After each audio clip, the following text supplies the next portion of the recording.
Boa noite a todos e a todas. É com grande satisfação que damos início a mais uma noite de atividades no Encontro Nacional de PPGH, História Profissionais. Então, é com grande satisfação, alegria, que hoje temos duas grandes personalidades da área da história, dois grandes amigos. Então, é uma satisfação ímpar estar aqui com vocês. Hoje o título da mesa redonda é Trabalho de Conclusão de Mestrado, discussões sobre natureza e características, produtos, relatórios técnicos. Para essa noite nós temos a professora Adriana Sena, professora da Universidade Federal do Rio Grande e atual vice-coordenadora do PPGH da FURG. Junto com ela temos o professor doutor Tiago César, professor da Universidade Católica de Pernambuco e atual coordenador do PPGH Unicap. É uma satisfação muito grande estar com vocês. E passo a palavra para as primeiras considerações, tanto de Adriana quanto de Tiago. Boa noite a todos. Obrigada pela acolhida, José. É um prazer sempre poder trocar uma ideia contigo. A parceria tem sido maravilhosa para a execução desse trabalho. Sou extremamente grata à forma como a gente está conduzindo essas atividades. Muito mais tu e eu aproveitando a tua disponibilidade para tanto. E o Tiago, um colega querido, que é muito bom a gente trocar uma ideia e enfim, fazer uma conversa sobre, afinal de contas, o tão falado relatório, a obrigatoriedade do relatório técnico. Vamos conversar um pouquinho sobre isso hoje. Tiago, bem-vindo à FURG, né? Apesar de a gente estar nessa circunstância, nesse formato, seja muito bem-vindo à nossa instituição, tá bom? Muito obrigado, nobre colega e amigo, né? Professor José Carlos, professora, né? Colega e amiga também Adriana. É um prazer também estar com vocês aqui nessa noite e também uma boa noite para todo mundo que está nos acompanhando, né, lá no canal do YouTube, e dizer que realmente é um momento e uma oportunidade fantástica, né, fazer parte e ajudar um pouco, né, também na organização desse 6º encontro, né, de coordenadores, né, dos programas de pós-graduação em História, né, profissionais, e também do 4º simpósio de pós-graduandos e egressos, né, dos PPGHs profissionais. Eu sei que está correndo tudo perfeitamente, parabenizo mais uma vez a toda a organização, tá bom? Então, eu começo, né, eu acho que a nossa conversa vai ser realmente uma mesa redonda, né, uma conversa.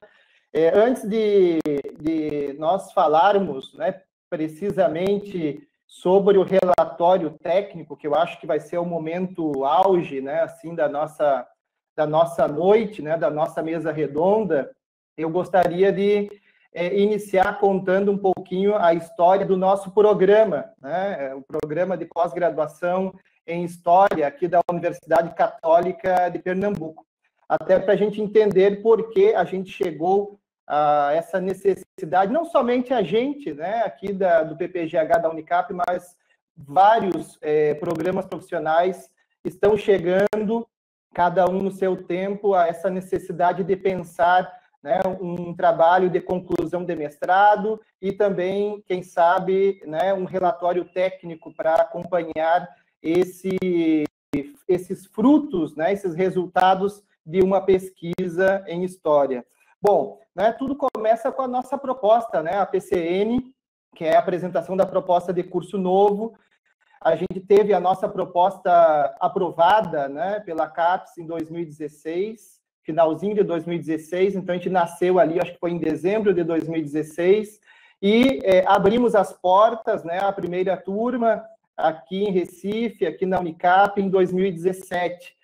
Né? E naquele momento, na proposta inicial, nós havíamos colocado na PCN para concluir os créditos, né, a realização de uma dissertação e, obviamente, a defesa dela, né, para concluir com os 27 créditos e o aluno, a aluna poder, né, sair, então, com o seu título de mestre em História da Universidade. logo em seguida, né, e claro, foi aprovado, como eu acabei de dizer, com essa proposta, né, de dissertação. Mas logo de arrancada, de início, a própria área, né, o adjunto também dos profissionais, que na época era o professor Marcelo, né, começou a ter conversas conosco, e lembro também, eu não sei se o pessoal da FURG lembra daquele evento maravilhoso, foi o 4º encontro, né, dos mestrados profissionais em São Luís, do Maranhão, né, em novembro de 2017, hoje eu estava até lembrando do período ali, foi entre o dia 26 e 28 de novembro, né, e eu lembro que eu era super novato, né, como coordenador, e nessa reunião com os demais coordenadores dos profissionais, nós começamos a sentir, né, cada vez mais a recomendação em nós buscarmos, né, uma identidade, buscarmos um diferencial em relação aos acadêmicos, né, aos programas acadêmicos. Claro, né, que nós já sabíamos para o que vínhamos, porque senão não havíamos feito uma proposta de programa profissional, mas uma coisa que já se estava colocando naquele momento era deixar, né, de lado, né, as dissertações e passarmos a focar, vamos dizer assim, em resultados de pesquisa que tivessem uma maior aplicabilidade no sentido, né, de uma rápida absorção pela sociedade, né?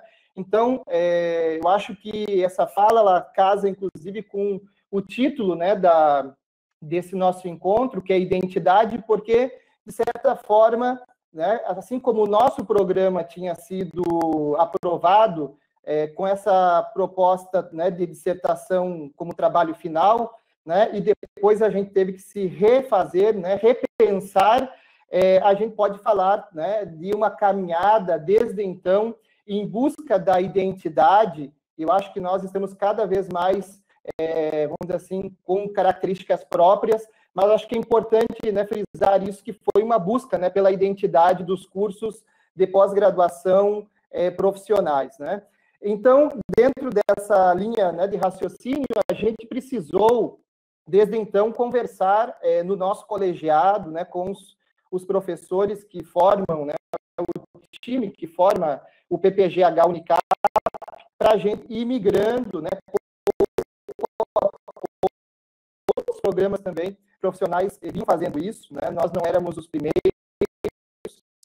embora jovens, bebês, mas não éramos os primeiros de começar a migrar, né, de trabalhos, né, de conclusão no formato de dissertação, né, para outros tipos, né, de frutos, né, resultados, né, em que essas pesquisas poderiam ser apresentadas. Então, o que ficou para nós muito claro nessa questão, né, que características, que perfil a gente precisava buscar, né? Uma palavra foi muito, vamos dizer assim, muito importante, né? Foi quase como um mantra para a gente, que foi aplicabilidade, né? E aí, claro, essa aplicabilidade, a gente pensou, certo, em 2 âmbitos, né? Poderia ser propositiva ou totalmente executável, né? Então, a questão da executar, né, vamos dizer assim, um novo formato, uma nova escrita, ou sendo, né, uma proposição. Mas, de qualquer maneira, né, o que os profissionais, as propostas de programas profissionais, né, enquanto essência, né, era devolver, né, os frutos de uma pesquisa à sociedade, né, da forma mais rápida possível. Então, de lá para cá, vejam como é uma caminhada, não é uma coisa que se deu de maneira muito rápida. A gente, né, veio fazendo reflexões e discutindo, né, quais seriam, né, os nossos tipos e formatos, né, de produtos, né? E aí, claro, eu estou usando aqui uma expressão, uma palavra, né, que pode até resultar estranha, né, para algumas pessoas, né, porque a gente fala de produto, talvez as pessoas olhem diretamente para o resultado final, né? Esquece que antes disso tem uma pesquisa, né? Por trás tem uma pesquisa anterior. Então, né, o que eu gostaria, né, de chamar a atenção é que quando eu falo de produto, eu estou falando aqui, certo, de fruto de uma pesquisa ou resultados de uma pesquisa, certo? Então, novamente, gostaria de sublinhar, né, que antes de uma cartilha, antes, né, da produção de um livro didático, de um catálogo, de um manual ou, né, de um audiovisual, existe pesquisa, né? Ou seja, esses produtos aí, esse formato, ele é resultado, né, resultado de uma pesquisa anterior. Então, né, esses produtos, eles são resultados, né, também de uma operação, né, historiográfica, eu diria dessa forma também, né, só que esses textos, né, as narrativas que são construídas, né, nesse caso, podem se dar, né, utilizando outros tipos, né, e outras formas de escrita, mas segue aquilo que a gente aprende, né, em história, né, é uma operação historiográfica, né? Então, recentemente, o nosso programa, né, o colegiado, ele definiu, né, quais seriam, né, os tipos, né, de produtos que nós trabalharíamos aqui no nosso programa. Inclusive, esses tipos, né, esses formatos, eles já foram para o nosso edital, né, de 2021, certo? Então, lá no nosso edital, né, para a 5ª turma de 2021, certo? Nós vamos encontrar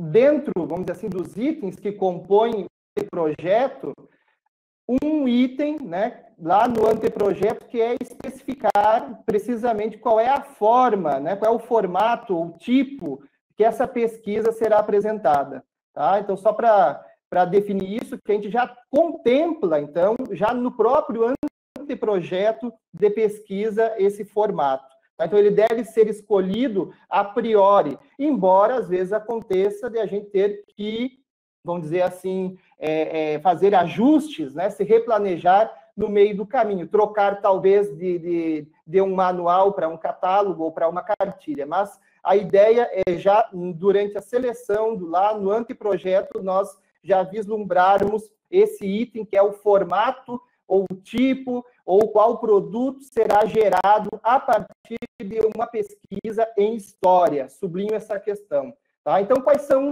os tipos, né, que nós, quando eu falo de nós, o lado aqui do PPGH acabou aprovando, né, em reunião, né, do colegiado?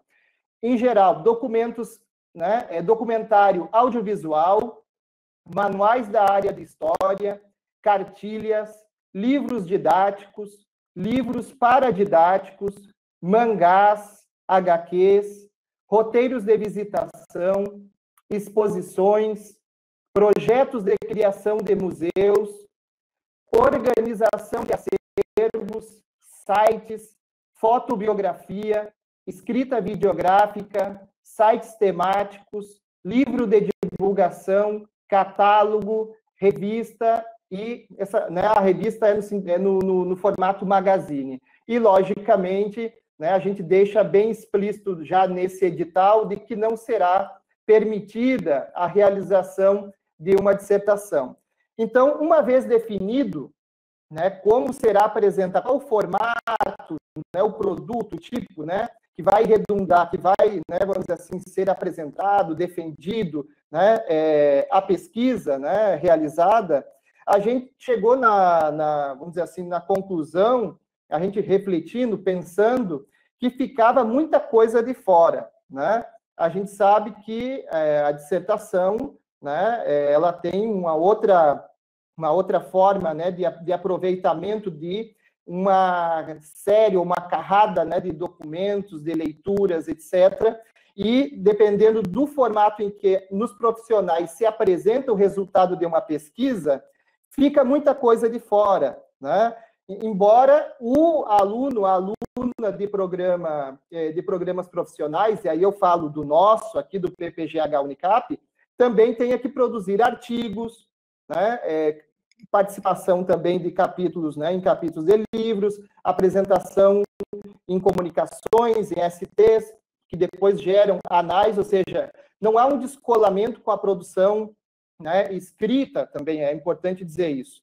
Mas muita coisa, como eu dizia, também ficava de fora, né? Então, como mostrar, aí era uma das dúvidas, das questões que nós colocávamos, depois virá mais na fala, né, da professora Adriana, nós nos perguntávamos como mostrar esse trajeto, esse processo, esse percurso de pesquisa. E aí foi quando a gente, então, elaborou, né, o programa, a gente foi fazendo pesquisas, né, as mais diversas, em vários programas, né, também de outras áreas, que não somente os profissionais de história, e surgiu, então, né, a ideia de nós montarmos, né, um modelo de relatório técnico, certo? Então, é nesse ponto que eu gostaria apenas de listar rapidamente e depois passar a bola para a professora Adriana,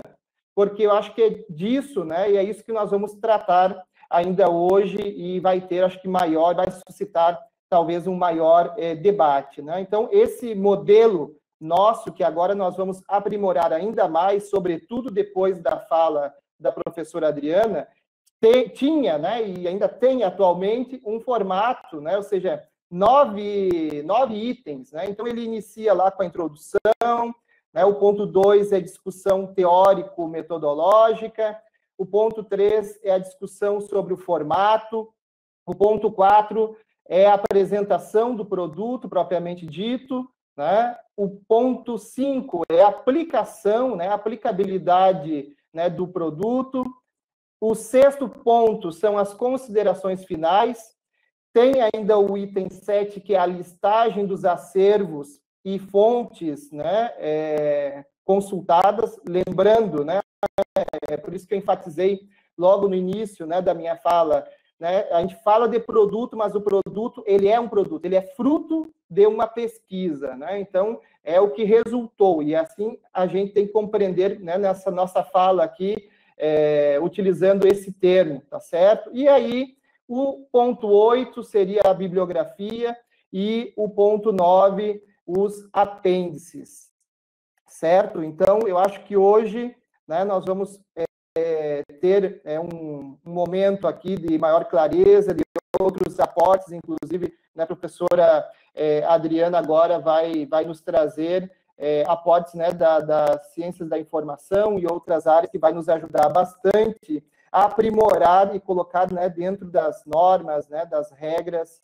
corretas, esse nosso modelo, né, de relatório técnico, certo? E depois a gente pode voltar a discutir um pouco, né, a essência e o caráter, né, o perfil, né, desse trabalho que é desenvolvido, né, pelos nossos alunos em programas de pós-graduação profissionais, tá certo? Muito obrigado, né, pela atenção de vocês.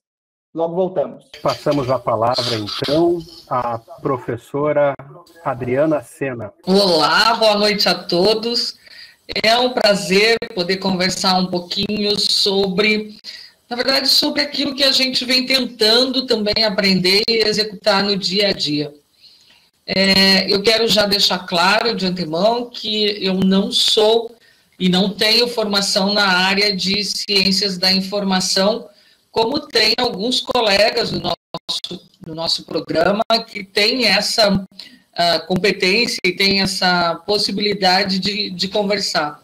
Tanto é que, para a noite de hoje, nós estávamos com tudo acertadinho para conversar com o professor Cláudio Renato de Moraes, que é professor do nosso programa, mas que nesse momento também é um dos professores que concorre à reitoria da nossa instituição.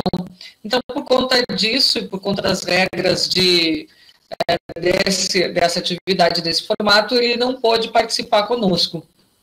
E eu me sinto muito à vontade, porque consultei o professor, tenho autorização dele para mostrar o formato que ele deu para o nosso relatório, e agradecê-lo imensamente pela contribuição dele e de uma mestranda nossa, uma querida colega, a Doris, que foram os responsáveis, então, pela competência que tem na biblioteconomia, de organizar e de dar um formato a exatamente isso que o Tiago vem nos apresentando. Parece que a gente combinou certinho, a partir de que ponto a gente começa a falar. Quando nós tivemos que pensar um pouquinho na ideia desse produto a ser executado, e muitos programas já nasceram com a perspectiva de execução, outros ainda tinham no seu formato a possibilidade da dissertação ao lado da construção de um produto com o seu relatório, e exatamente por sermos programas profissionais, nós temos essa condição de ter como resultado final mais de um formato, né, de finalização de curso.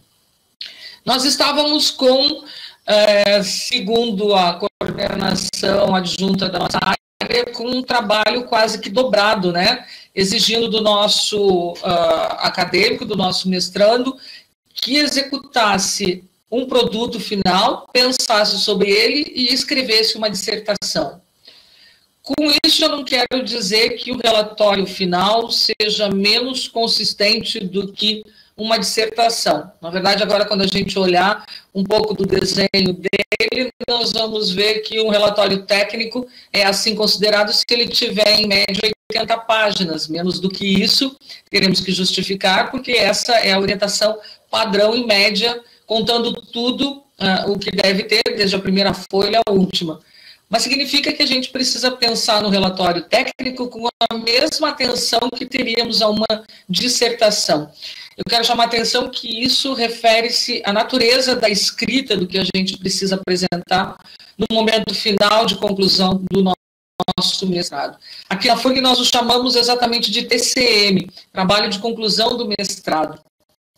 Porque quando a gente pensou na proposta do programa, e o nosso é um pouco mais antigo, né, nossa aprovação saiu em dezembro de 2012, nós já, acompanhando as normativas que a CAPES falava, né, eu tinha já indicado, enfim, para a criação de programas nesse formato, nós já percebemos, né, que não dava para chamar só de dissertação, nós tínhamos que chamar de trabalho, de conclusão, pelas múltiplas possibilidades. Olhando ao longo desses anos, a gente percebe que esteve fazendo de tudo. Essencialmente, dissertação, e muitas mesmo dessas dissertações com os seus produtos também, né? Um dos nossos mestrandos, o Jarbas, está estudando a nossa produção. E como foi a qualificação dele há pouquinhos dias, eu lembro que até o ano passado nós estávamos com 66 dissertações já concluídas, já defendidas, já registradas devidamente, e isso é um universo que nos permite já fazer uma certa inferência sobre o tipo de produção, como a gente vem produzindo, o que vem resultando, e nós podemos observar pelas tabelas que ele já apresentou, que essencialmente a gente tem lidado com as dissertações, né, associadas a um número ainda pequeno de produtos. Eu sei que não é assim em todos os programas, cada um de nós tem uma trajetória diferente nesse sentido, né? A gente vai conhecendo um pouquinho o trabalho de cada um dos programas e a gente tem percebido como cada um de nós se organiza. Só que nós, desde o ano passado, estamos sendo alertados para esse cenário que vai distinguir um pouquinho o projeto, o produto final dos nossos programas a partir do ano que vem. Todo mundo sabe que nós estamos numa quadrienal, né, o último ano da quadrienal, os seus coordenadores devem estar com a mesma aparência de exaustão e de preocupação, porque sabem a importância desses relatórios nesse período, mas também estamos já nos preparando para o início de uma nova etapa, que não sabemos o quanto será duradoura ou não, mas já nos foi para que tivéssemos a atenção de que a partir do ano que vem os nossos produtos, os nossos alunos executarão essencialmente relatórios técnicos com os produtos finais e não mais o formato de dissertação. Então, a partir do ano que vem, a maioria dos programas que fez seleção já fez com essa perspectiva, que a partir do ano que vem, as defesas que possam acontecer serão as defesas de trabalho de conclusão do mestrado ou do doutorado, porque agora a gente já tem também os nossos doutorados, né? No sentido de que possamos apresentar estes relatórios em substituição à dissertação ou à tese.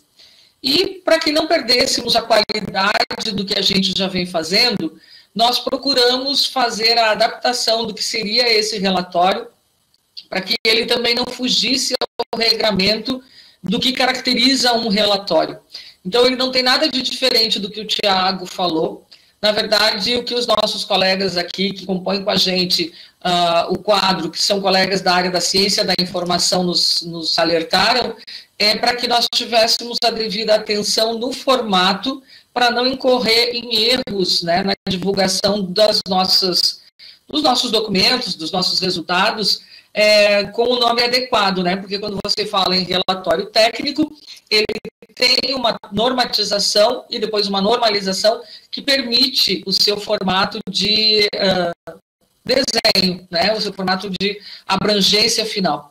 Nesse sentido, o que a gente está trazendo para vocês é fruto dessa discussão. O professor Cláudio Renato ministrou uma disciplina no ano passado, e com a turma que ele estava executando, eles analisaram a proposta do relatório, eles olharam, porque o Tiago já tinha compartilhado com a gente esse formato, né, com todos os programas, olhou o formato, os nossos estudantes avaliaram, os nossos mestrandos olharam as possibilidades de trabalho, identificaram que ela é tão trabalhosa quanto, né, um formato de dissertação, mas aí nós adaptamos, né, toda a proposta que o Tiago tem para o modelo de relatório final, né, relatório do jeito, o relatório técnico que é o que a gente precisa entregar. Então, eu vou mostrar para vocês as etapas. Ninguém precisa se preocupar nem mesmo em fotografar cada uma delas, porque isso vai ser disponibilizado para cada programa, e cada um de nós tem a autonomia para usar e fazer a adaptação que julgar mais conveniente para o tipo e para a natureza do seu próprio programa. Nós somos, apesar de uma identidade comum, porque somos programas de história com perfil profissional, não profissionalizante, que fique bem claro isso, mas com este perfil nós temos também a liberdade de organizar nas nossas instituições aquilo que melhor pode representar a natureza do que a gente faz. Então, o que nós vamos mostrar para vocês agora é um pouquinho desse desenho que a gente vem construindo aqui no PPGH. Ainda não executamos nesse formato, se vocês observarem, ele também teve em discussão entre nós no grupo. Agora a gente está trazendo em primeira mão a versão que o professor Cláudio Renato organizou, e a partir dele eu quero mostrar para vocês os elementos que constituem o relatório técnico, conversa sobre ele. Não precisa ninguém ficar apavorado, eu já tenho que fazer isso, eu vou sair correndo para fazer, porque isso, cada uma das suas coordenações, respectivas coordenações, vai conversar e vai ajustar da forma que ficar melhor para cada um, né? Os nossos colegiados de cada um dos nossos cursos vai fazer isso. Então, aqui já está sendo colocado, eu vou ter que me aproximar porque eu quase não enxergo, e se tu quiseres deixar em tela cheia, é melhor para mim também. Preciso fechar a minha, né? Preciso parar de compartilhar aqui. Pronto. Nós apresentamos aqui já como um formato de instrução normativa, porque é o nosso regramento, né? A instituição é que disciplina qualquer outro instrumento, como as deliberações ou resoluções, são os conselhos universitários, e cada curso da universidade pode dispor das suas instruções normativas. A nossa é deste ano, e aí está descrito todas as normas técnicas, né, da Associação Brasileira de Normas Técnicas, do que a gente tem de mais recente, né, para ajustar os elementos que constituem um relatório técnico. Então, nós estamos mostrando para vocês no formato que a gente vai trabalhar aqui no nosso programa. Ah, tá ficando cada vez melhor, eu consigo enxergar. Eu desconfio que o meu óculos nem para perto já não está tão bom assim. Mas vamos lá, vamos conversando sobre isso. Por favor, pode passar para a seguinte. Como é bom a gente ter alguém ajudando, né? Olha só. Pode parecer um preciosismo, né? Um certo cuidado nosso com o tamanho, com o espaçamento, mas enfim, já que tem que disciplinar como isso funciona, nós já indicamos, né, a fonte adequada, o tamanho, o espaçamento, tamanho da folha, as margens. Então, isso já está indicado aqui. Um cuidado quanto às citações, indireta e até 3 linhas, indireta e até 3 linhas quando trata-se literalmente da ideia do autor, e a citação direta com mais de 3 linhas. A gente tem percebido, né, e depois que esses colegas se somaram ao nosso programa, que muitas vezes a gente não sabe fazer a indicação correta daquilo que a gente tem produzido. Às vezes a gente não presta tanta atenção como deveria aos resumos, porque os resumos são essenciais para dizerem do que é que nós estamos falando. Qualquer pessoa que queira acessar o nosso trabalho começa pelo nosso resumo, qualquer pesquisador que queira conhecer o que a gente está falando vai começar pelos nossos resumos. Então, o quanto ele precisa ser claro, o quanto ele precisa ter os elementos que são necessários para uma identificação dos nossos resumos, né? Então, um cuidado que a gente deve ter com isso. E também as palavras-chave. Numa pesquisa... e alguém está me ensinando como usar. Que lindo! Consegui. Pronto, agora eu consegui deixar melhor. Muito obrigada. Quando a gente precisa fazer as indicações mais diretamente, é necessário que a gente tenha um cuidado de deixar explicitado na palavra-chave do que se trata, né, o nosso relatório, vai ser agora, né, mas antes, quando eram as dissertações, a mesma preocupação. Como fazer essa indicação precisa a ponto de valorizar, essencialmente, a natureza do próprio programa, por exemplo, né, qual seja a tônica dele, que fique sempre visível nas nossas indicações de palavra-chave. Então, isso tem sido importante, porque agora, quando muitos alunos começam a pesquisar a nossa própria produção, eles percebem que por esse tipo de chamada a gente não tem as clarezas necessárias para conhecer e identificar o que a gente vem fazendo. Então, é muito importante que a gente tome cuidado em usar e indicar da melhor forma possível. As dissertações que antes a gente executava aqui na universidade, elas ficam no nosso repositório, né, de dissertações, e são disponibilizadas também pela biblioteca, pelo sistema de bibliotecas da universidade. Então, a identificação, a normalização que vai ser feita a partir desses dados que a gente põe ali. Elas ganham ficha catalográfica, né, e ganham essa identificação, e ela é feita por essas indicações. Então, quanto mais claro isso estiver nas nossas obras, melhor. Então, a gente tomou um cuidado já de identificar aqui as citações. A recomendação de que cada nova sessão seja iniciada por uma nova página, que não venha na sequência direta, né? Como tradicionalmente a gente trabalha os capítulos em nova página, aqui é que cada sessão do relatório venha em nova página. Recomenda-se também que o relatório técnico tenha pelo menos 80 páginas. Entenda-se que esse cômputo de páginas refere-se ao relatório técnico no todo, elementos pré-textuais, elementos textuais e elementos pós-textuais que a gente indica aqui também na sequência. Por favor, pode passar. Os elementos pré-textuais que precisam especificamente aparecer e aqueles que são opcionais, né? A folha de rosto é obrigatório, a partir daí nós temos, até o sumário, um rol de elementos que podem ser opcionais. A errata, agradecimentos, o resumo em língua vernácula, lista de ilustrações, lista de tabelas, de abreviaturas, de símbolos, são opcionais. mas que são reveladores, né, da nossa escrita. Os elementos textuais, a introdução é obrigatória, o desenvolvimento, ele tem esses elementos que também são obrigatórios, a discussão teórico-metodológica, a discussão sobre o formato e a apresentação do produto aparecem no desenvolvimento. E as considerações finais são elementos obrigatórios. Então, os elementos textuais, como a gente já sabe, são aqueles que não podem faltar no relatório técnico. Nada de tão diferente do que a gente está acostumado a ter nas nossas dissertações, por exemplo. E os elementos pós-textuais, que são obrigatórios, né, as referências, mas depois a gente tem o glossário, o apêndice, o anexo, o índice e o formulário de identificação, que são opcionais, mas se existir, devem vir nessa sequência, né? Aqui eu estou fazendo referência aos 2 colegas que produziram esse documento e que entregam para que a gente depois formalize numa instrução normativa. Aqui eu sou muito grato ao professor Cláudio Renato Moraes da Silva e à bibliotecária Doris de Souza Santana, que são as pessoas que nos ajudaram, né, a constituir esses elementos. Basicamente, não tem nada tão difícil. O que a gente fez já no PPGH, feito pelos 2 colegas mesmo, né?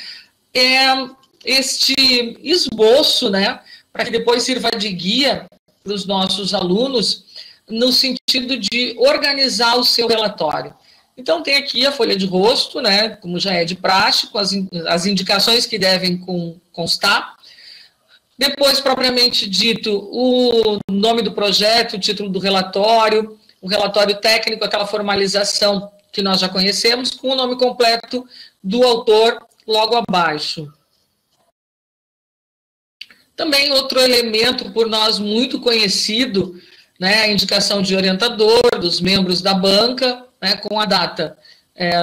Rio Grande é só para lembrar de onde a gente está falando, tá? Se ninguém esquece de quanto está friozinho por aqui, embora nem tanto hoje, mas é só para lembrar como isso aqui pode ser geladinho também. A epígrafe, um elemento opcional, pode ter ou não. Os agradecimentos, e aqui a gente cuidou para que estivesse no lugar certo, né? O resumo, um texto em parágrafo único, no máximo em 15 linhas. Deve apresentar o tema, o objetivo e a metodologia do trabalho, assim como os resultados da análise de maneira sucinta. Palavras-chave, o abstract, depois o sumário. Então, o sumário,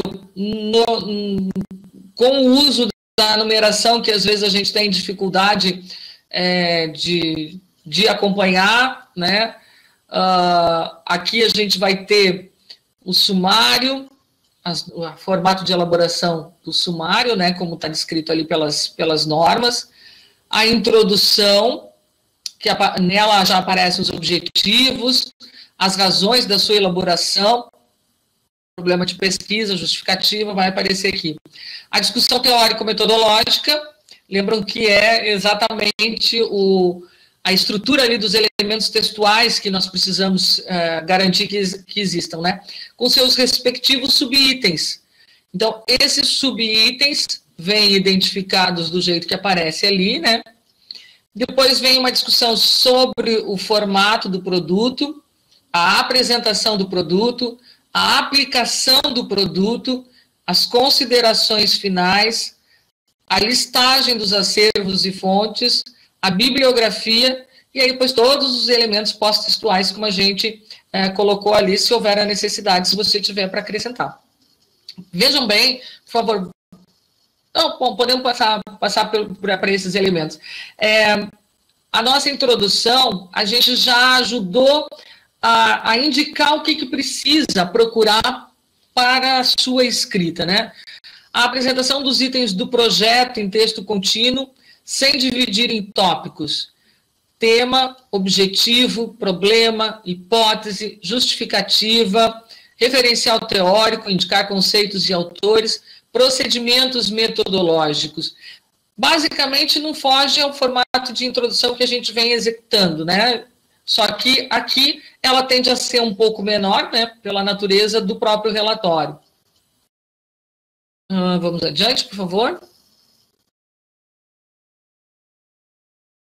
Depois a discussão teórico-metodológica, os critérios que vão ser atendidos nessa discussão, né, todos os elementos que a gente chama para essa discussão, a historiografia, as fontes, como é que a gente está trabalhando, o que é que a gente está pensando em fazer, de que forma vamos fazer este percurso para poder chegar no produto que a gente deseja que seja o resultado final da nossa proposta. Uma discussão sobre o formato do nosso produto. Bom, é um projeto de uma atividade de extensão, nós vamos identificar quem é esse público-alvo, como ele vai acontecer, em que formato, reflexão sobre a escolha do formato que nós vamos usar para isso, por exemplo, um evento de extensão, considerar a aplicabilidade do produto, se vai ser uma única vez, para quem, quando, onde, são as considerações necessárias para que a gente possa pensar no nosso produto e como vai ser possível executá-lo. O próximo é a apresentação do produto, aquela parte mais descritiva, né, de afinal de contas, o que é que nós estamos fazendo, como vamos fazer, quais são as etapas necessárias para a sua execução. A aplicação do produto, nesse item, deve-se considerar a inovação. Parece um discurso para nós que às vezes não soa bem, eu tenho sérios receios com a terminologia, mas enfim, isso está posto, né, e temos que analisar as consequências desse produto, e aí dentro disso considerar a inovação. Eu não estou aqui afirmando que nós vamos inventar novos produtos, mas o uso de cada um dos produtos que a gente propõe, esse sim, normalmente tem de ser inovador na nossa região, na nossa realidade. Então, nesse sentido, né, o nosso produto vai ser inovador. Por quê? Porque vai fazer isto, aquilo ou aquele outro. Ninguém vai inventar uma história em quadrinho diferente de qualquer outro aspecto que já se tenha feito numa história em quadrinho, por exemplo. Mas ela vai ser inovadora porque, para trabalhar determinada situação, antes não se fazia e, a partir do uso dela, por exemplo, pode ser feito. Então, é nesse sentido que a gente destaca a inovação do produto que estamos propondo, né, aqui no nosso relatório. Adiante, as considerações finais de praxe, né, como a gente está acostumado a fazer. Depois disso, listagem dos acervos e fontes. E, por último, a bibliografia, né? Aqui a gente cita qual é a norma para fazer a bibliografia, podíamos ter posto um exemplo, não ocorreu, mas, enfim, né, a norma da BNT está descrita aqui, é uma normatização de 2018, os elementos pós-textuais, né, enfim, apêndices, anexos, as autorizações para pesquisa, para entrevista, quando se trata de história oral, todos os elementos que a gente considera relevantes de serem evidenciados, não só pela natureza do que a gente fez, mas principalmente porque ele serve também como um guia para futuras consultas, né? O caráter das nossas dissertações, ele também tem, essencialmente das nossas dissertações, eles têm não por principal finalidade, mas também como um dos seus propósitos, auxiliar os novos pesquisadores a identificar trajetos, caminhadas, contextos para a execução das suas próprias atividades. Não é à toa que a gente sempre pede para que esses elementos sejam bem descritos, bem analisados, bem percebidos, bem identificados nos escritos de cada um de vocês, né? Porque isso já é um caminho também para que outros, ao trabalhar com temas próximos, temas com afinidade, possam conhecer a caminhada que os pesquisadores já vêm executando. Então, nesse sentido, é muito importante que a gente apresente os nossos elementos pós-textuais, porque eles vão servir também como um guia para quem vai adiante utilizar o nosso material. Descobrir onde estão os acervos com os quais a gente lidou, reconhecer como é que a gente fez, inclusive, depois disso, identificar onde vai ficar esse produto, enfim, uma série de possibilidades que ajudam a entender melhor o processo de construção que a gente identificou. Pode passar, por favor? Bom, em essência, vocês viram que a perspectiva de propósito, né? Um desenho um pouco mais ajustado para as normas e normalizações mais adequadas. Os meus colegas da biblioteconomia, da ciência e da informação, desculpem os erros no uso da terminologia. Muitas vezes um desconhecimento, e como a gente sabe que pode contar com o apoio de quem está por perto, às vezes a gente acaba não aprendendo tudo que podia sobre o uso mais adequado de algumas terminologias. Por favor, relevem isso, né? Não é é só desconhecimento. De um modo geral, gente, pensando assim nesse formato de organização. A ideia de hoje era que nós pudéssemos compartilhar vamos adotar aqui na FLURG a partir deste ano já. Até esse ano, quem está defendendo, quem está terminando seus formatos, vai fazer, mas para quem ingressou este ano, no processo de seleção deste ano, ou começa a defender a partir do ano que vem, já vai fazer um relatório técnico ao final. Então, já vai ter que usar essa formatação que nós apresentamos aqui, que depois a gente deixa disponível na página do próprio programa para uso, e vamos compartilhar com todos os programas, né, fazem parte desse encontro, formato que a gente está usando até agora. Eu agradeço a atenção de vocês, me coloco agora à disposição se alguém quiser conversar um pouco mais sobre isso, se quiser algum esclarecimento mais pertinente, se quiser também contribuir no sentido de desenho, seria maravilhoso que pudesse sair novas possibilidades, sugestões, acréscimos, enfim. Quanto mais a gente qualificar o que a gente está fazendo, eu acho que mais vai refletir a forma como a gente vem pensando os nossos programas, as nossas formas de dar visibilidade à natureza daquilo que a gente faz. A linguagem que a gente escreve, que era até então o formato de dissertação,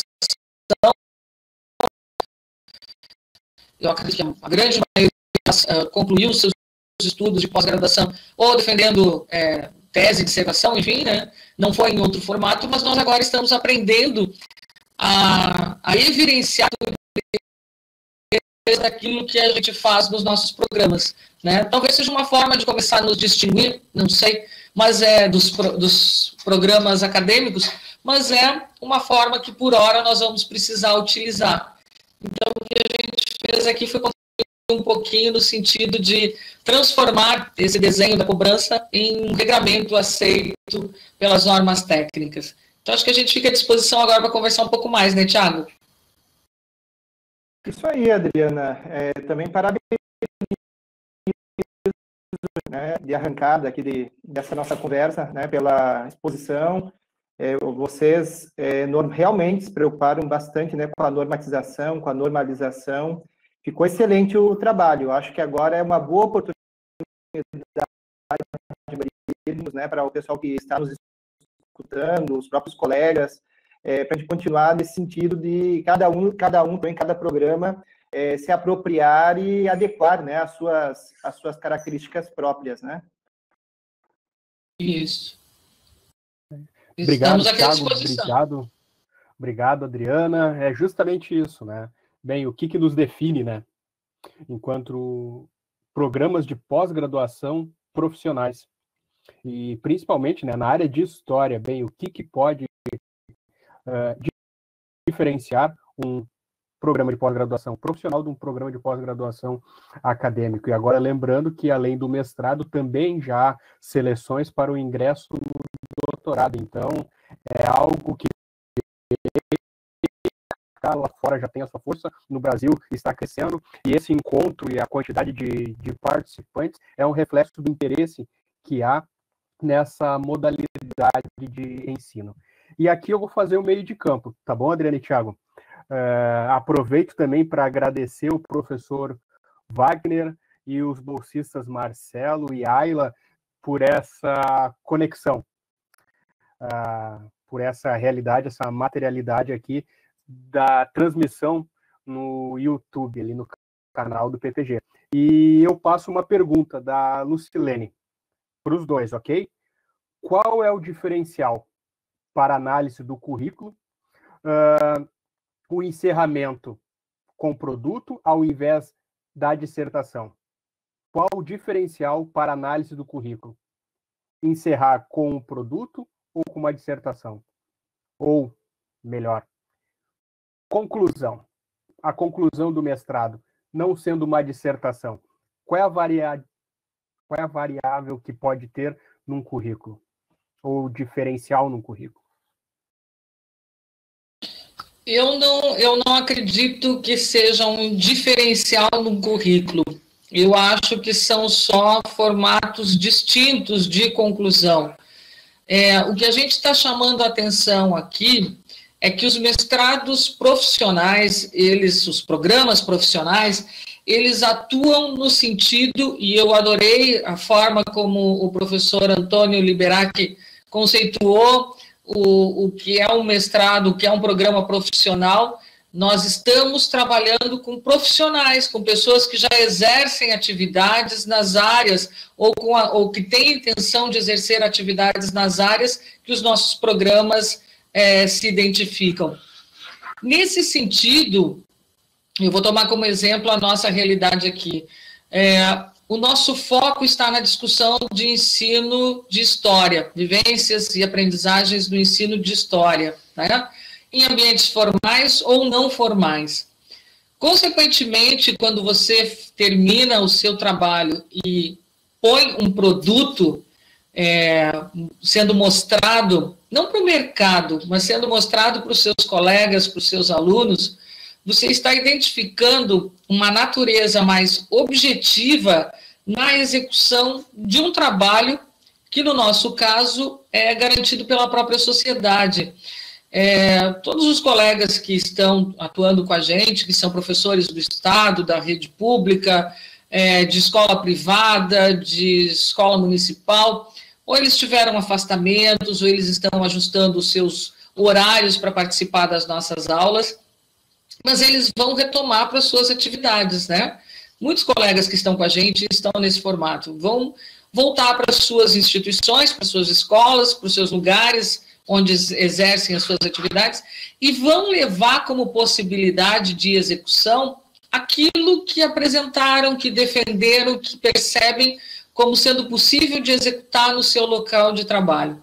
Então, eu acredito que o produto ele é um ganho na natureza do que a gente faz. Ele não é um diferencial só de um programa acadêmico, por exemplo, mas ele é um ganho no sentido de mostrar concretamente nos ambientes onde a gente atua como a gente fez uma reflexão profunda dos nossos fazeres, dos nossos saberes, e transformou tudo ser usado, executado e indicado nos nossos ambientes de trabalho.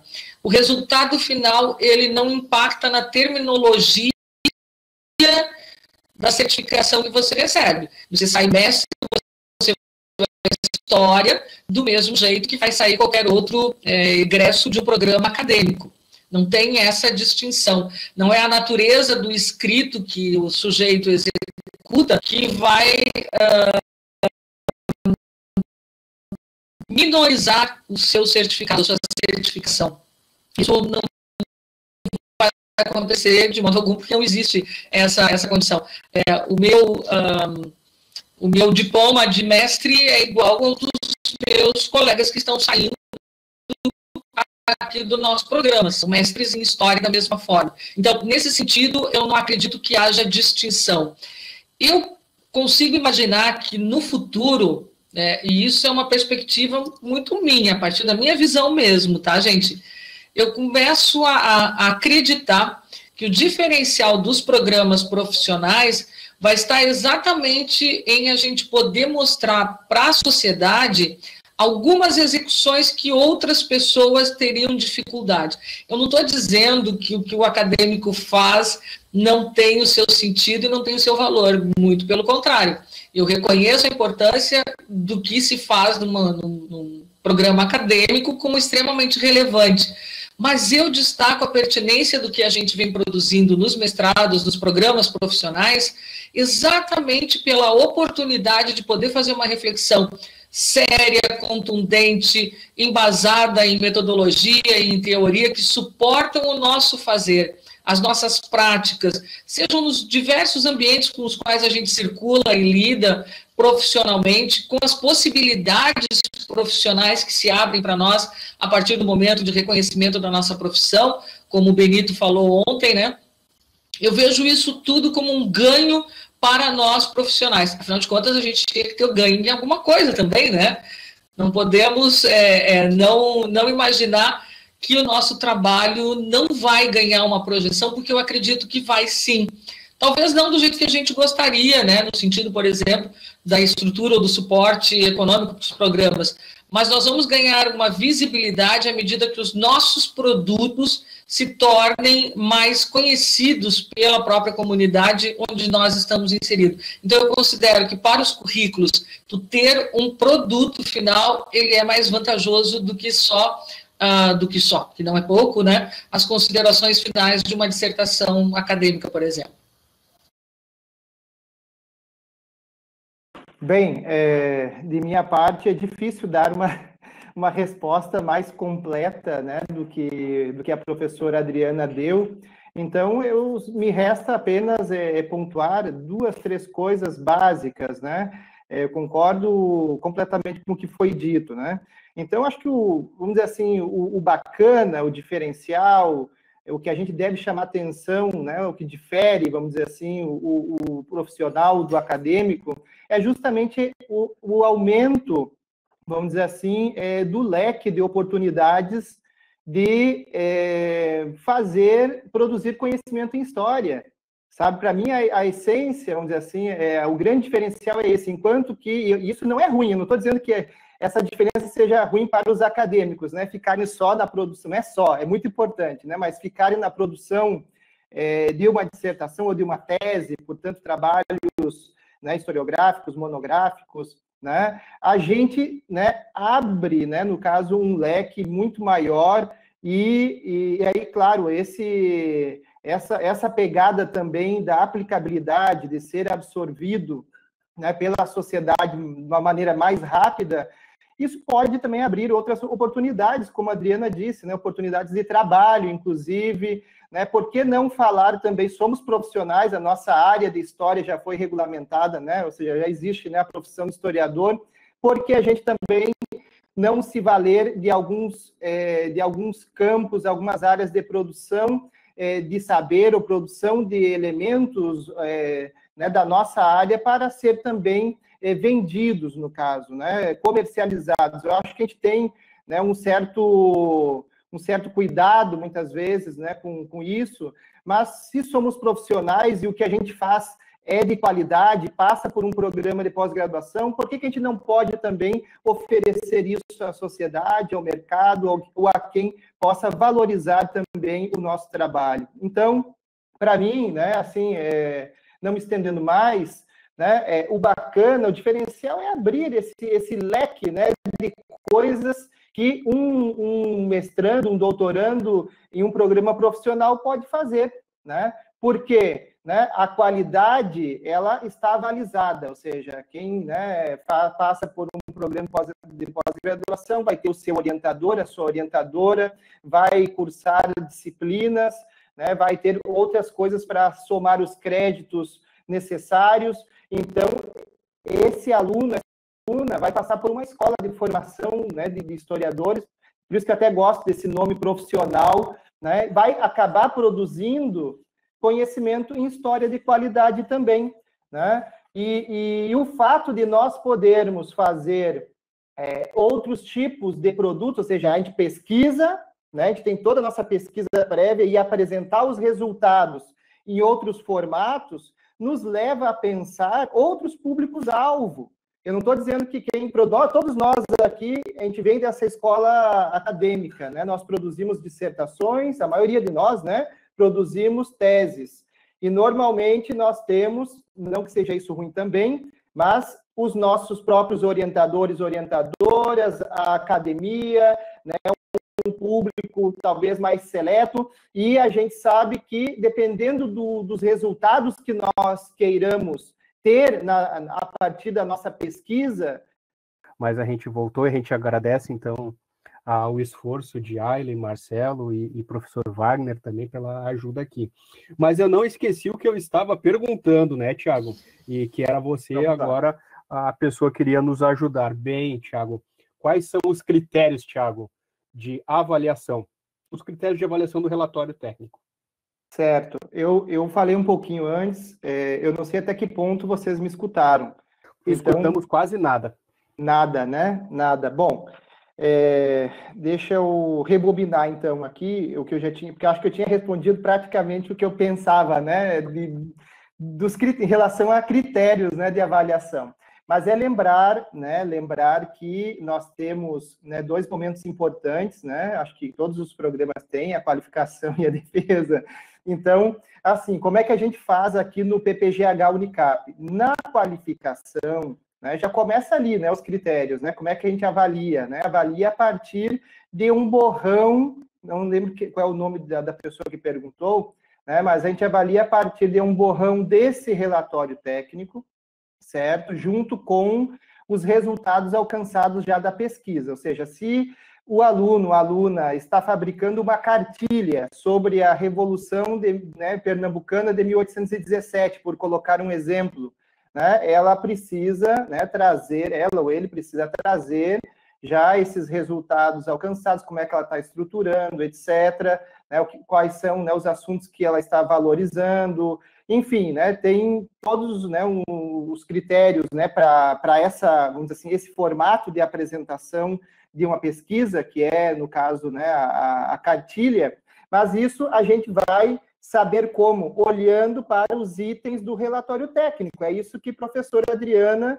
né, hoje à noite nos apresentou. Então, qual é o caminho, né, são os próprios, qual é os critérios, são os próprios pontos, né, que compõem o relatório técnico. Então, né, eu expliquei como é que a gente faz nesse momento da qualificação, então já começa ali, dessa maneira, e depois, né, e depois disso, o professor que vai para a banca de qualificação, ele vai com a leitura, né, desse borrão do relatório técnico e ele vai, obviamente, observar, por exemplo, né, se o aluno, a aluna, está trabalhando corretamente, né, segundo o ponto de vista dela e o que ela quer apresentar no final, como, por exemplo, aporte teórico, né, quais são os teóricos que ela está utilizando, né, qual é a metodologia que ela ou ele está utilizando. Então, isso são, né, os próprios itens que compõem o relatório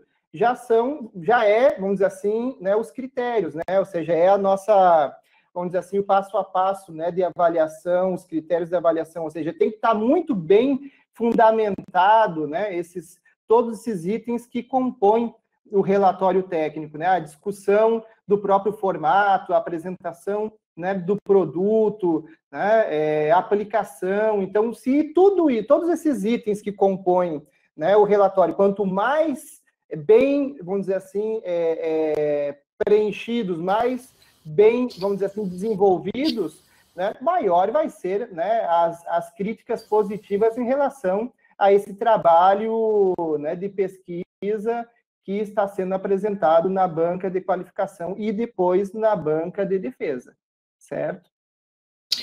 José, eu posso retomar, porque eu vi ali que o Leandro falou que não conseguiu me ouvir da primeira vez. Eu espero que agora eu esteja conseguindo ser ouvida por ti, Leandro. O que eu havia externalizado é que nós ainda não executamos nenhuma defesa neste formato, né? Nem nenhuma qualificação a partir do relatório técnico em substituição a qualquer outro contexto, né? Nós já tivemos relatórios antes, mas também não estavam ainda dentro desse formato que a gente está pensando agora. Mas nós não pensamos na substituição do ritual que a gente vinha executando, que é o mesmo que o Tiago descreveu. Nós chamamos a qualificação, nós fazemos o compartilhamento e a defesa pública dessas modalidades, o o mestrando, o doutorando deve ter o seu trabalho referendado por uma banca, né, e validado por essa banca, porque nós não pensamos mesmo num desenho diferente desse, ainda não pensamos. Mas eu queria te chamar a atenção também, Leandro, porque como a gente tem esse nosso pequeno comitê para poder conversar, eu já estou nos colocando na condição disso, né, das pessoas que coordenam, ou que estão na coordenação de programas de pós-graduação em História profissionais, nós temos a oportunidade de discutir ainda um pouco mais desses critérios, e acho que isso já é uma boa pauta para que a gente possa conversar na nossa próxima reunião, né? Como formalizar, que ritos, né, nós ainda precisamos manter ou não, o que nós vamos fazer diferente nesse sentido. Então, acho que é uma boa pauta já para a gente incluir para a nossa próxima reunião, que já tem uma pauta significativa, mas que é bom porque também nos motiva a continuar interagindo, participando, criando esses momentos de reflexão, que é bom, a gente gosta. Tem mais uns questionamentos aqui, né, Zé? Adriana e Tiago, olha só uma colocação que Liberac colocou ali no chat. Prestem atenção. Há distinção. Então, que existe uma distinção por parte de alguns programas de doutorados que não aceitam mestres oriundos dos profissionais. Problema sério. Por favor, discutam bem. Chegou ao ouvido de vocês têm notícias disso? E como que vocês reagem a essa informação que esse colega traz, que tenha ocorrido algum desdém de egressos de mestrados profissionais no pleito de um doutorado? Eu não conheço. Desculpe, Tiago, vamos conversar por você.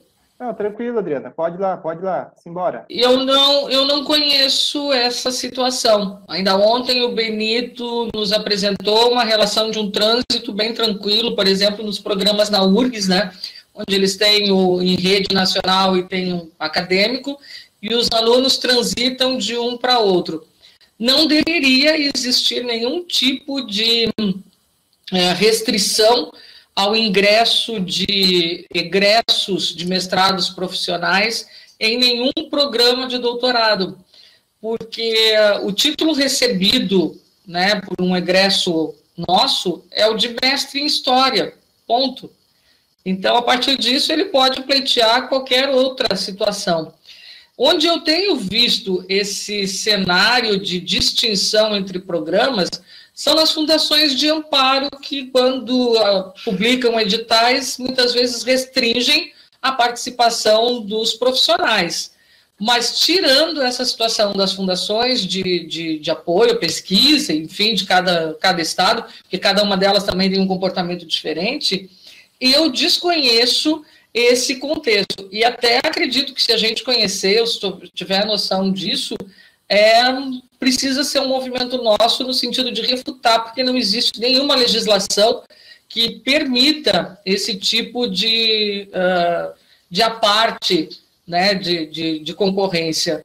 Os nossos egressos têm a mesma titulação, eles podem pleitear qualquer situação. Por exemplo, não há nenhum impeditivo para progressão funcional de servidores que cursam os nossos programas nas suas instituições, quer sejam de ensino ou de qualquer outra realidade.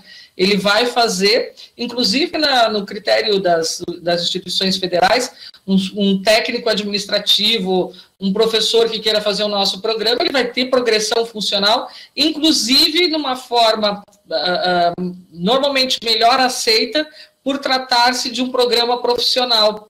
A restrição, por exemplo, para progressão funcional de técnicos administrativos no que diz respeito a cursos acadêmicos, mas os cursos profissionais, de um modo geral, não têm restrição para qualificação de corpo técnico administrativo, porque eles são os mais aceitos na carreira.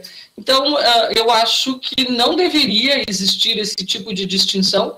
Se houver, precisa de uma denúncia muito grande, muito consequente da nossa parte, porque não deve existir tratamento distinto entre os programas acadêmicos e profissionais, têm as suas especificidades, mas têm a sua competência, a sua relevância, e não podem ser distinguidos nesse sentido. Penso eu. Endosso as palavras, né, da professora Adriana. Não sei se liberar que continua conosco ou não, mas, enfim, né, a gente faz aqui o comentário. Eu também desconheço, né, qualquer tipo de diferenciação ou de distinção, né, de quem fez um mestrado, né, em um programa profissional e depois não ter recebido, vamos dizer assim, as portas abertas em programas de doutorado. Realmente, se é uma pergunta, porque se liberar que sabe desses casos, eu acho que não há nenhum amparo legal nisso. Eu acho que é completamente ilegal, inclusive, essa ação, né? Se ele parte, né? Se a pergunta dele parte do conhecimento de algum caso, certo? Porque da mesma forma, né, que a Adriana explanou aqui, eu desconheço qualquer tipo de prática que se distinga, né? O mestre que se formou num curso profissional, porque se nós pegarmos o diploma, eu não sei se vocês já viram, né? Não sei se mais o pessoal está nos acompanhando, mas quem conhece o diploma, né, de um mestre, ou agora, né, temos os doutorados também profissionais, está lá mestre em História, não está mestre em mestrado profissional ou mestre profissional, alguma coisa assim, com outro tipo de adjetivo, ou de terminologia, é mestre em História e ponto final.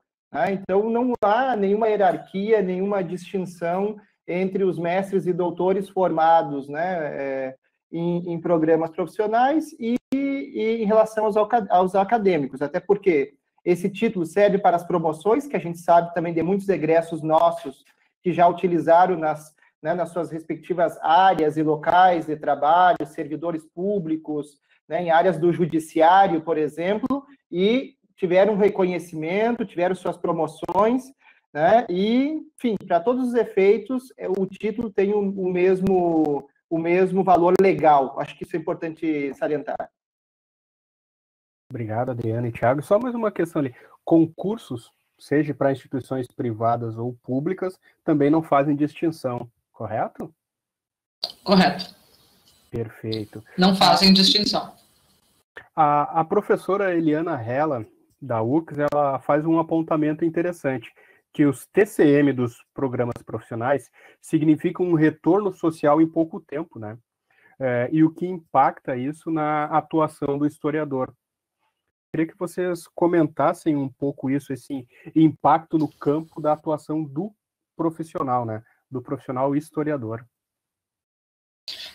Me parece o comentário da Eliana bem em cima do que a gente vinha falando, né? O retorno social, ele é mais imediato, né? Tomando por base o próprio exemplo que o Benito deu ontem, né? E lembrando aquilo que a gente faz no cotidiano. A minha dissertação ou a minha tese, no momento que eu a fiz, ela tinha uma perspectiva, ela atendia um anseio meu de pesquisa e de aprofundamento em um determinado tema, mas se ela nunca for lida por ninguém, ela vai continuar onde ela está, né? De um modo geral. Que eu espero que não, porque inclusive tem um e-book aí na página do nosso programa que o pessoal dá uma lida também. Estou fazendo propaganda dele. Mas na maioria das vezes a gente não percebe, e não é o uso, né, da história, não é a utilidade da história, mas é a forma como nós nos colocamos para a sociedade de um modo geral e a percepção que essa pode ter do nosso trabalho. Nesse sentido é que eu entendo esse retorno social num tempo mais imediato. É diferente a minha tese e a minha dissertação do produto que eu fui banca há pouco tempo de uma mestranda nossa que propôs um formato de interligar o trabalho do bibliotecário escolar com o trabalho do professor de história, quando esse solicita que os seus alunos façam uma pesquisa, por exemplo. Normalmente as pesquisas escolares são encaminhadas pelo professor e, enfim, direciona como conseguir a informação, mas não muito mais do que isso. E como a bibliotecária pode ser uma aliada já num trabalho de formação para pesquisa, para relatoria de uma pesquisa, apresentando aos estudantes do universo escolar um melhor formato para isso. A nossa orientanda, da colega, a professora Renata, ela montou esse desenho de uma cartilha que pode ficar nas escolas do município, em qualquer escola de qualquer lugar desse país, para servir de um guia para chamar a atenção do professor para essa relação que pode existir entre o trabalho da bibliotecária e o trabalho do professor de história. Por que eu estou chamando a atenção, né? Exatamente porque esse retorno ele é mais imediato, ele é mais contundente para aquela comunidade, ele vai atender uma necessidade daquele lugar, ele vai dar resposta a uma possibilidade, a uma potencialidade que talvez não víssemos de um outro formato. E assim, com esse retorno que a bibliotecária pôde levar para o seu universo escolar, nós estamos permitindo que os profissionais ressignifiquem suas práticas a partir disso que foi refletido num programa de pós-graduação profissional. Então, eu acredito mesmo que o retorno social ele é muito mais imediato, ele é mais dinâmico, ele é mais perceptível pela comunidade, né? Principalmente quando o profissional retorna para o seu lugar, para o seu locus de origem, e aí pode mostrar para aquela comunidade o que ele trabalhou. Então, eu acredito nisso sim, real, os nossos programas, eles trazem um retorno social em pouco tempo, e isso, para mim, é que impacta o campo de atuação do historiador, porque começa a revisitar o papel do historiador. Por muito tempo, nós ficamos na condição de ser as pessoas que detinham conhecimento do que já foi, mas um já foi que não fazia sentido no presente. E eu acho que os nossos mestrados, os nossos programas, têm ajudado a refletir o trabalho da gente nesse tempo, no nosso tempo, né? A partir das nossas práticas, dos nossos conhecimentos, das nossas pesquisas, a forma como a gente pode impactar hoje em dia, né? Tomara que a gente consiga ser efetivo nesse sentido, e eu aposto muito nisso, na nossa capacidade de auxiliar a reflexão agora, sem esperar outro momento, fazer com que as coisas que a gente vem discutindo, projetando, pensando, criando, apareçam para a comunidade, né, de um jeito que possa replicar por todos os lugares as boas práticas que a gente vem desenvolvendo. Penso assim, né, a função dos nossos programas em relação ao campo de atuação de cada um de nós. Tiago? Bom, pouco mais também tenho que complementar, mas penso da mesma forma e assim, né, gente, em tempos, né, de negação, né, da história, negação da ciência, né, das evidências, eu acho que o que nós produzimos nos profissionais, né, essa tendência, essa característica voltada para a aplicabilidade, né, que a Adriana salientou bastante, ela nos ajuda enquanto área, ou seja, eu acho que isso impacta positivamente em todos os sentidos, porque a gente sabe que as humanidades em geral, e a história, né, principalmente, está sendo atacada. Então, a gente sabe que é uma negação, se ataca, né, tudo que a gente produz, se coloca, né, de lado ou em discussão, enfim, se nega. Então, buscando mostrar, né, que a gente vai mostrar porque a gente quer simplesmente mostrar, mas são perfis de programas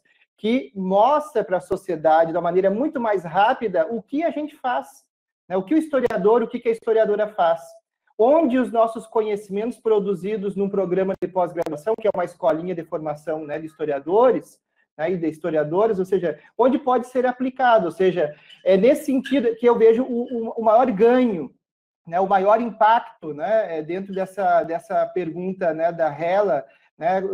Eu acho que aí espraia, aumenta né, nossos espaços, né, de trabalho, os espaços em que a gente se faz presente.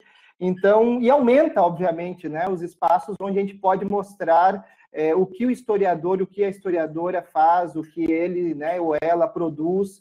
Então, acho que o maior impacto, por conta justamente dessa aplicabilidade, é mostrar para a sociedade que o que a gente faz num programa de pós-graduação em História, e aí, nesse sentido, seja profissional ou acadêmico, tem, né, a sua validade, tem a sua importância e pode ser absorvido rapidamente, né, pelas pessoas, dependendo do público-alvo para o qual, né, esse aluno, essa aluna lá durante o tempo, né, do mestrado, doutorado, está pensando para dirigir os resultados alcançados.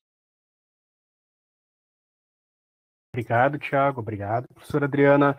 Aqui do YouTube a gente não tem mais nenhuma pergunta, mas eu recebi uma aqui pelo WhatsApp.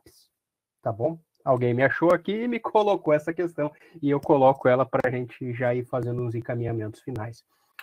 Professora Adriana, professor Tiago, diferença entre agora o mestrado profissional e o doutorado profissional. Qual a diferença agora no momento de escolher, dar a continuidade agora? Qual a diferença entre o doutorado, o mestrado profissional para o doutorado profissional? Do mestrado para o doutorado. Qual a diferença entre os dois? Bom, eu acho que eu percebo, na verdade, como alguém que tem vontade de ter um doutorado profissional na sua instituição. Mas nós temos colegas que já estão executando os doutorados, né? 3 instituições nossas, ou mais, não tenho certeza, já tem os programas de doutorado também. Muitos de nós estão trabalhando na perspectiva de poder implementar os seus doutorados, mas eu percebo, não é uma grande diferença.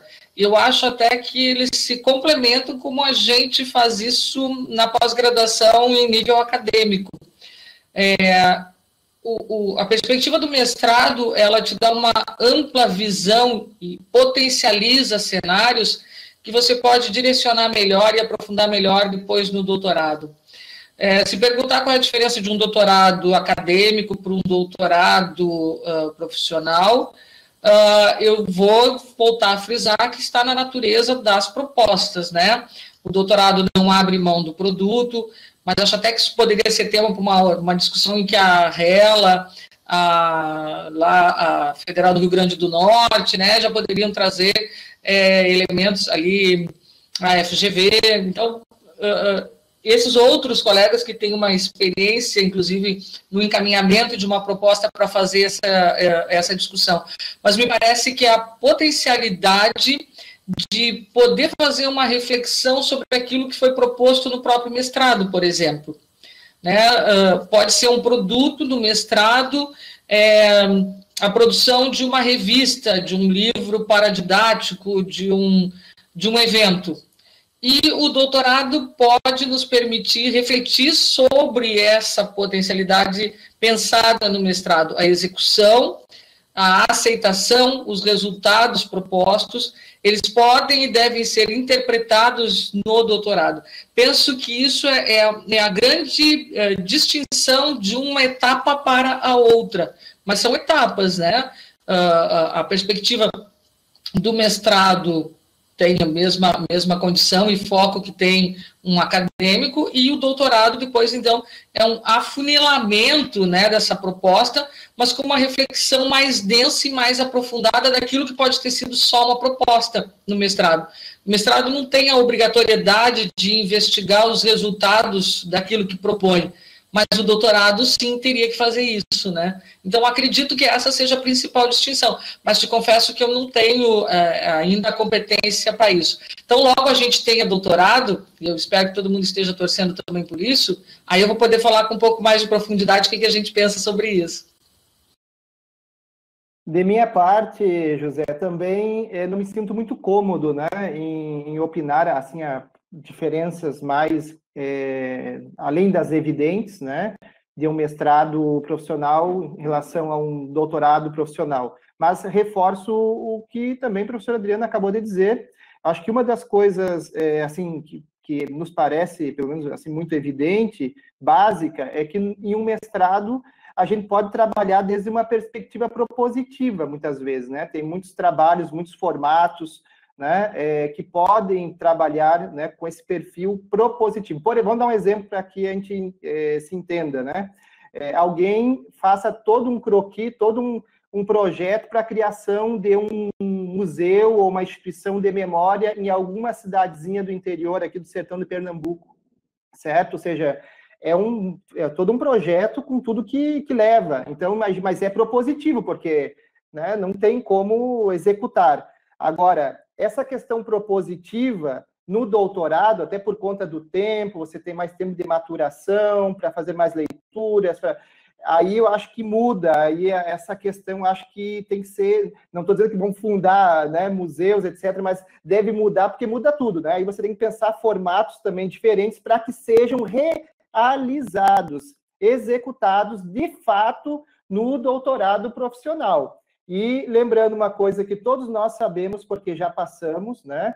Mesmo nos profissionais, mestrado é tiro curto, são 24 meses, certo? Então, não dá para ficar viajando muito, pé no chão, né? Então, muitas vezes a gente quer, né, ser mais detidos, né? A gente gosta de preciosismos, mas por conta do tempo e as exigências da nossa própria agência, da CAPES, a gente precisa pensar algo factível para 24 meses, enquanto que, obviamente, né, doutorado, 48 meses, né, você pode até errar, às vezes, no percurso, mas você ainda dá tempo de consertar, né? Então, a questão do próprio tempo, né, vai exigir, e todo mundo sabe, né, exige um produto, né, para usar agora essa expressão, né, digamos, mais acabado, né, melhor elaborado. Não estamos dizendo que o produto do mestrado profissional tem, né, vamos dizer assim, uma importância